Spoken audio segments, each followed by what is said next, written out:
Formations like these require long hours of intensive drilling and careful judgment. When the troop goes around the corner, the riders on the outside of the turn have to adjust their speed to keep even with the riders on the inside. The man on the outside has to ride a lot farther and a lot faster in order to keep up with the parade. The outside wheels must spin faster than the wheels on the inside because they have a greater distance to travel in the same length of time.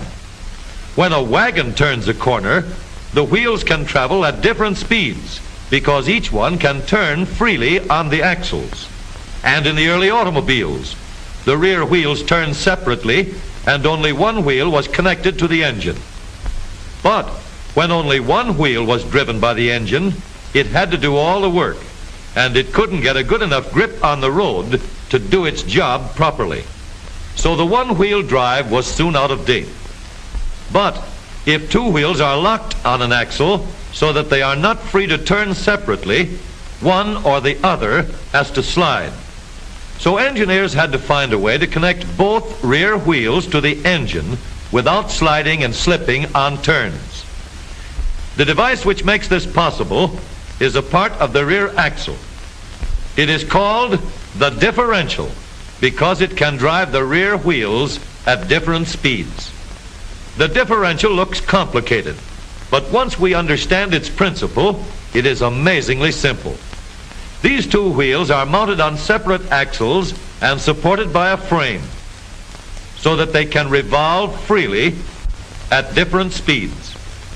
Let's fasten a spoke on the inner end of each axle so that by turning the spokes, we can turn each wheel separately.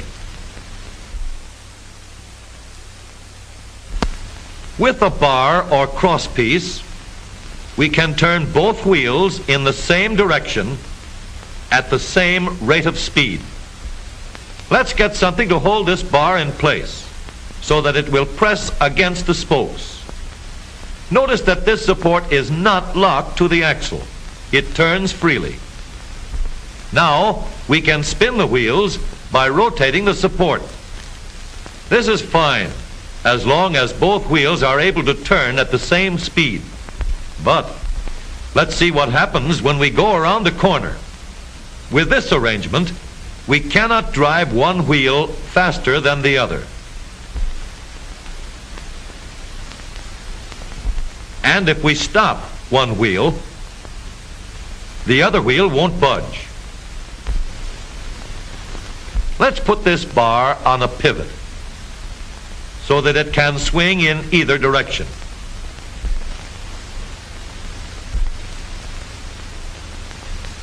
Now, the bar can still turn both wheels at the same speed.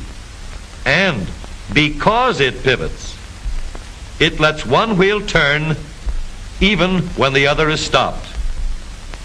But if turned too far, the bar will swing around until it won't drive the spokes that turn either wheel. We need another crossbar and more spokes to carry on the job. When we stop one wheel, the crossbars will continue to push the spokes of the free wheel around. As long as both wheels are free to turn, the bars do not swing on their pivot and the wheels move at the same speed. Now we have the working principles of a differential.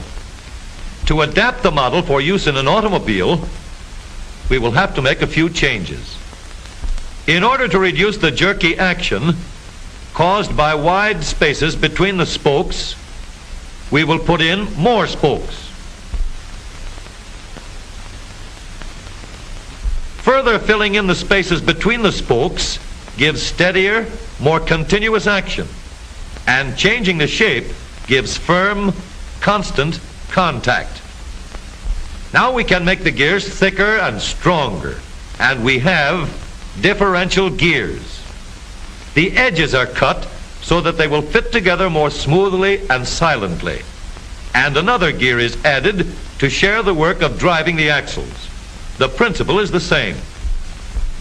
In order to turn the support and drive the wheels, we can fasten a large gear here, connected by a smaller gear to a source of power.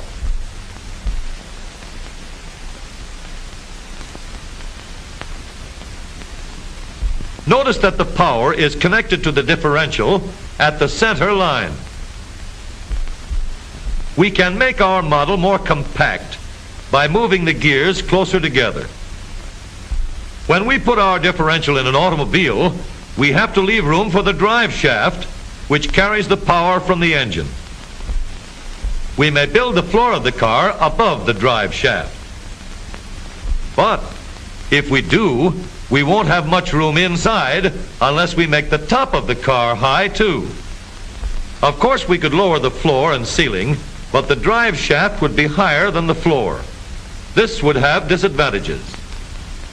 A shaft in the middle of the floor of an automobile would be inconvenient for passengers and would be awkward for carrying luggage.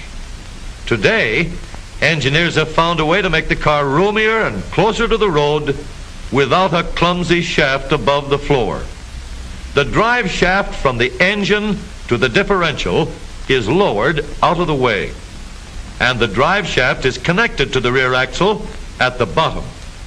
The new low center drive makes the rear axle quieter, stronger, and more durable because it gives better, smoother contact between the gears. The automobile of today with the low center drive is stronger and more rugged. Every part of the rear axle has been built to withstand strains far greater than it will ever meet on the straightaway or around the corner.